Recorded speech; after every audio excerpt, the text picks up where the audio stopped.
We gaan praten met meneer Van der Wal. We zijn erg blij dat u hier bent, want de inspectie geeft niet heel vaak gehoor aan een roep om in een uitzending te komen.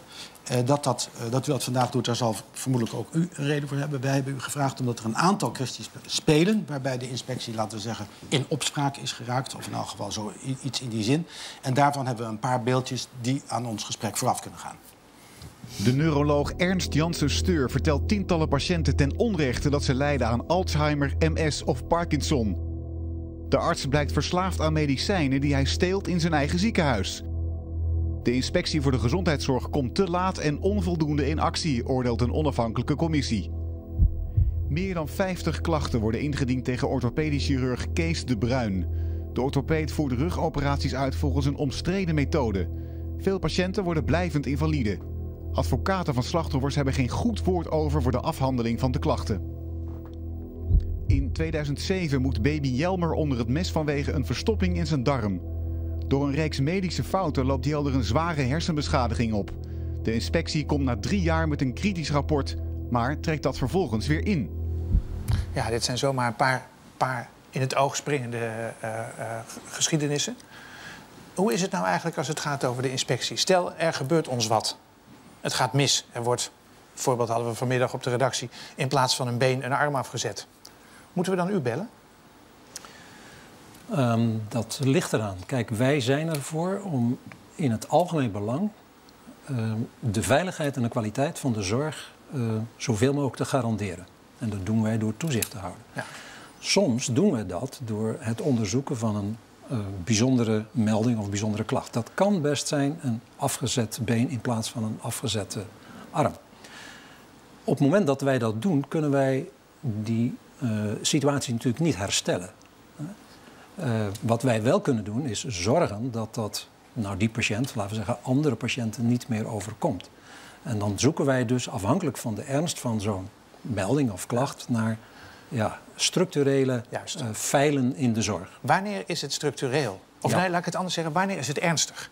Want we hebben net een voorbeeld gehad, bijvoorbeeld met de neuroloog en een voorbeeld gehad met de orthopeed, waar heel veel patiënten, ik geloof bij de een 126 en bij de ander 176, in de problemen zijn geraakt. Ja. En waar u niet hebt ingegrepen.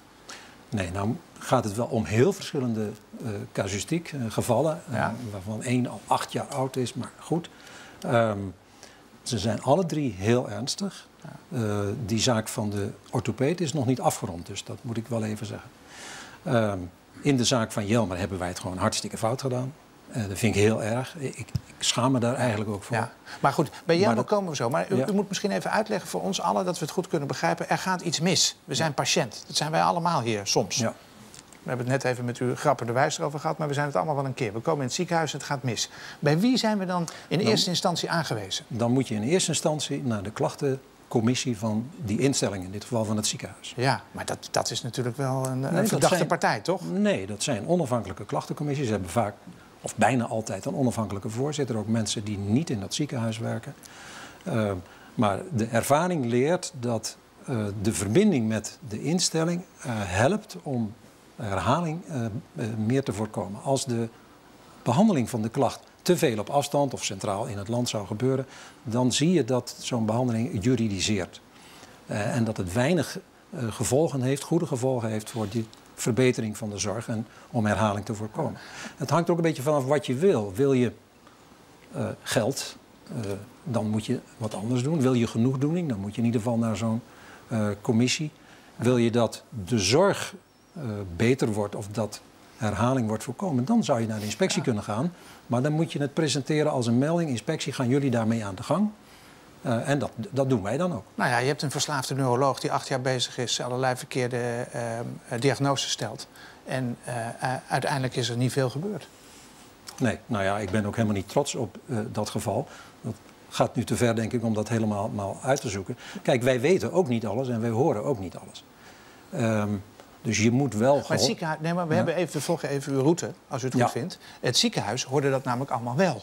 Ja. Dus nu doen we wat u zegt. We zeggen, nou, deze neuroloog doet het niet goed. En we melden dat. En Paul meldt het ook. En u meldt het ook. En allerlei mensen melden het. En er gebeurt niks. Dus dat werkt dus vaak ook niet in ieder geval. Dat werkt soms niet. Want het woordje vaak mag u hier niet gebruiken. Want dit is een enorme selectie van tienduizenden dingen die in de zorg misgaan, waarover geklaagd wordt. Klachten die bij ons komen, wij krijgen er meer dan 8000 per jaar. Meldingen. Maar wat zegt dat? Want het is een interessant cijfer wat u noemt. Zegt dat er heel veel klachten zijn? Zou ik denken. 8000 is heel veel. En dat u dat allemaal niet aan kan. Zegt dat de inspectie onderbezet is? Of dat u niet uw taak acht? Wat zegt dat? Daar zit hem natuurlijk de frictie. Ja. Er zijn een heleboel klachten en relatief gesproken doet u er weinig mee. Nou, wat wij niet doen, en dat kunnen we niet aan, hè, dan moet je ons 10, 20 keer zo groot maken, is werken aan de individuele genoegdoening van de afzonderlijke melding. Nou, genoegdoening is een mooi woord. Betekent genoegdoening ook dat als wij als patiënt vinden dat de specialist in kwestie het verkeerd heeft gedaan, dat hij voor de tuchtrechter moet komen? Is dat ook genoegdoening? Dat kan een vorm van genoegdoening zijn. Hoe vaak doet u dat per jaar? Wij doen dat tussen de 10 en 20 keer. Nou, maar wij doen dat niet voor de genoegdoening. Is dat wel heel weinig? Ja, maar wij doen heel veel. Mag ik misschien toch een voorbeeld geven? U krijgt een hartinfarct. U belt de dokter. Die neemt niet op, want zijn spoedvoorziening is niet in orde. Dat kunt u bij ons melden, dan kunnen wij erachteraan gaan en zien of dit een eenmalig iets was of structureel. Misschien hebben wij van 2 andere mensen ook klachten gehad en dan pakken we die dokter aan. Als dat heel veel gebeurt over heel veel dokters, kunnen wij dat niet aan. Dus wij doen dat anders. Wij onderzoeken in heel Nederland hoe de spoedvoorziening van die dokters is. Dat hebben we bijvoorbeeld vorig jaar gedaan. 4000 huisartspraktijken, 1000 hadden we niet op orde. Op dit moment heeft iedereen dat in orde. Dan hebben wij dus in het algemeen belang, de veiligheid en kwaliteit van zorg, gewerkt voor elke burger, maar niet via het individu. Dus de kans is groot dat mijn klacht, of die van Jeroen of van andere mensen hier aan tafel die daar wel last van hebben gehad, dat die persoonlijk niet worden gesproken door een van uw mensen. Dus wij hebben een klacht ingediend. U doet er blijkbaar iets aan, althans nee, in bredere zin. Maar wij worden niet gehoord. In principe wel, maar dat gebeurt er niet altijd. In de praktijk niet. Jawel, meestal wel. Maar Nou, de ombudsman heeft juist de kritiek dat het eigenlijk bijna nooit gebeurt. Dat patiënten bijna nooit gehoord worden. Zullen we even naar hem luisteren, of kunt u erop reageren? De inspectie die heeft zijn focus eigenlijk op de arts of op het ziekenhuis, de zorginstelling. En heeft onvoldoende oog voor het goed uitzoeken, waarbij je hoor en wederhoor moet toepassen. Je moet alle kanten van de zaak goed beluisteren. En de inspectie is ook niet gericht op zeg maar, het vinden van de waarheid rond de calamiteit die heeft plaatsgevonden. Best harde tekst. Ja. Het heeft te maken met het perspectief van de ombudsman.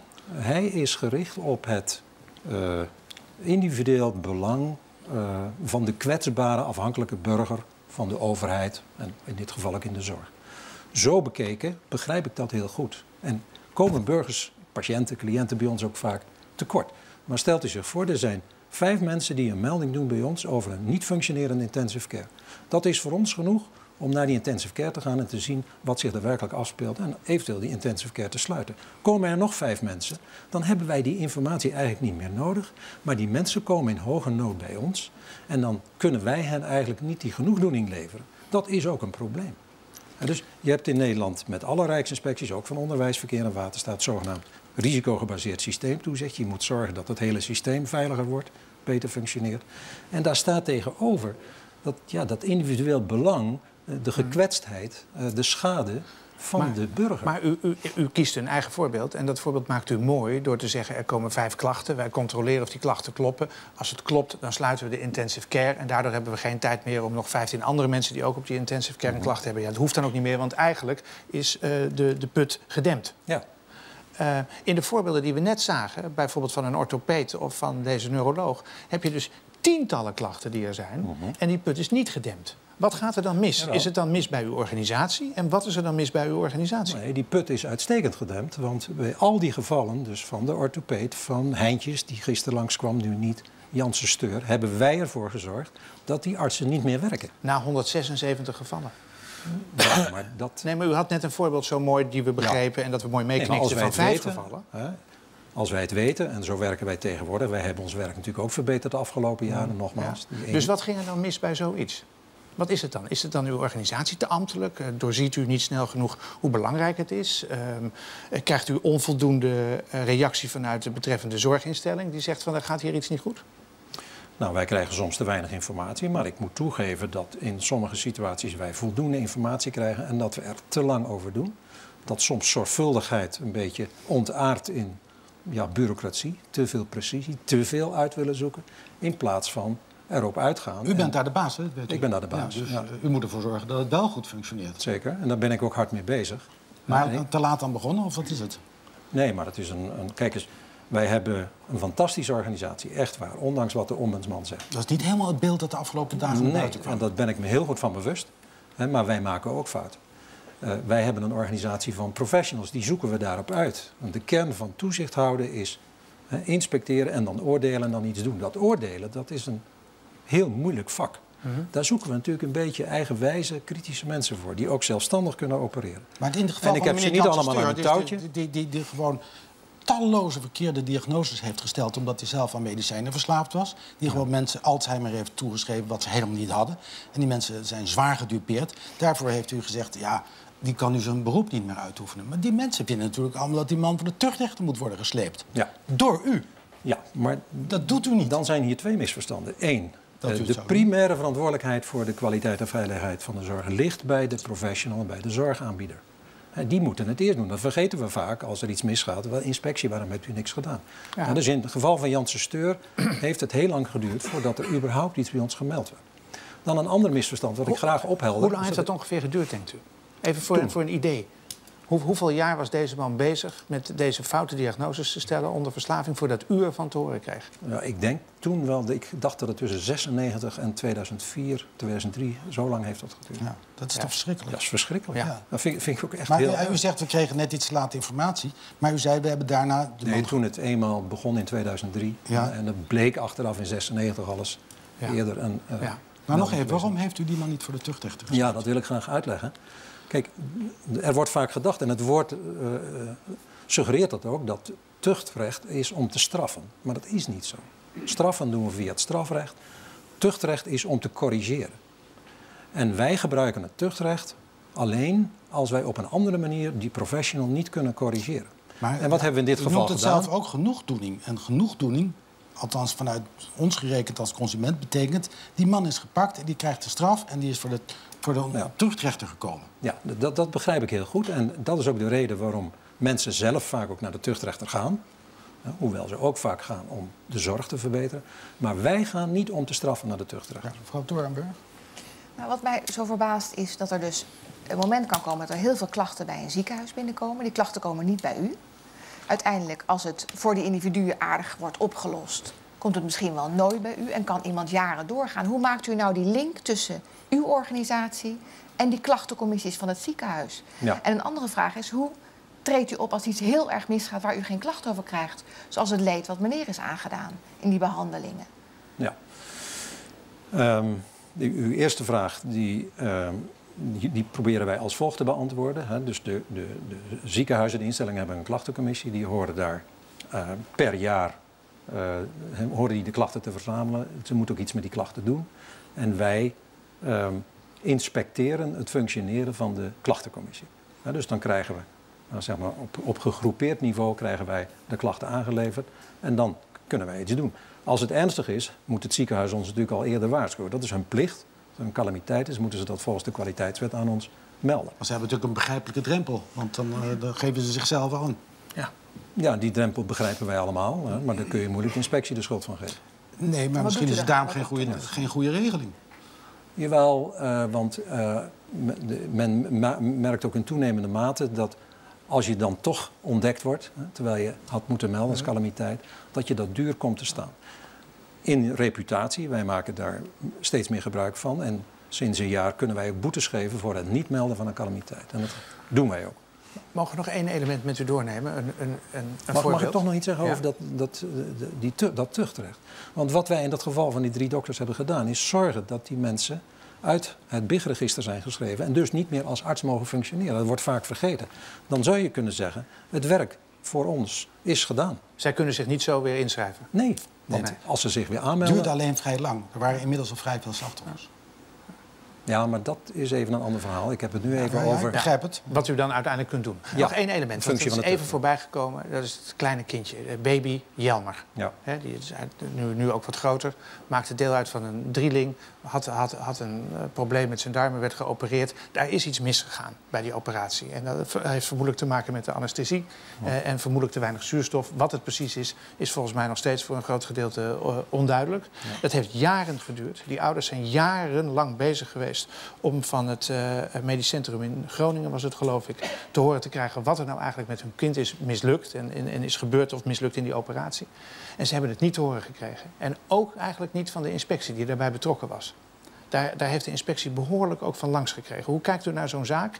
Wat heeft u daar verkeerd gedaan? En hoe komt het dat dat nu niet meer gebeurt? Nou, dit is een zaak, daar hebben wij echt in gefaald. En dat vind ik vooral voor die ouders echt heel erg. Want die hebben dus inderdaad van ons ook verwacht van nu gaan wij horen wat er met ons kind is gebeurd. Die inspectie gaat dat uitzoeken en oplossen. En die verwachting hebben wij niet kunnen waarmaken. We hebben er bovendien veel te lang over gedaan. Dat zat hem in allerlei dingen met ziekte en tekort aan personeel. Daar wil ik verder niet flauw over doen. Geen verslagen maken, laten liggen, met wat anders bezig zijn. Geen goed rapport maken wat je moet intrekken. Dus dit was echt de wet van Murphy. Alles ging hier mis. Maar dat is, wil ik er toch even bij zeggen, niet zoals wij dagelijks werken. Maar in dit geval... Dit kan nooit meer gebeuren? Nee, zegt dat ga u ik niet zeggen. Nee. Dus het kan weer wel gebeuren? Ja, bij ons werken ook mensen. Mensen maken fouten. Jaren, het gaat er niet over dat iemand op een verkeerde knop heeft gedrukt. Ik wil wel dit zeggen. De kans dat dit gebeurt, die is minimaal. Want wat dat betreft zijn wij heel erg veranderd. Wordt er veel meer gestuurd. Wordt er veel minder autonoom gewerkt. Binnen kaders, binnen afspraken. Maar je kan nooit zeggen. Je krijgt het nog druk, want het programma Radar en de ombudsman hebben besloten een meldpunt in te richten... waar iedereen zich kan melden via de trosradar.nl. Ja, dat is allemaal bedoeld met klachten over u die daar worden... Ja. Wat gaat u daarmee doen? Nou, wij zullen dat afwachten. Wij hebben zelf vandaag gezegd... als je een klacht over ons hebt, zeg het ons alsjeblieft. Want een klacht is een gratis advies. Wij willen de mensen niet weghouden bij dat meldpunt. Maar meld het dan in ieder geval ook bij ons. Ik vind het wel jammer dat het zo is gegaan. Want ja, we hebben het hier toch over een hoog college van staat. Wat samen met het tv-programma een meldpunt inricht. Waar je alleen maar klachten kan indienen op weg naar een zwart boek. Nou ja, en daarna de hoop dat u er iets mee doet. Ja, maar dat gaan we natuurlijk sowieso doen. Hè? Maar ik heb nog liever dat mensen rechtstreeks bij ons... Ja, maar u heeft nog even niet de reputatie dat tot grote daadkracht leidt. Maar misschien daarna weer wel. Nou, dat komt...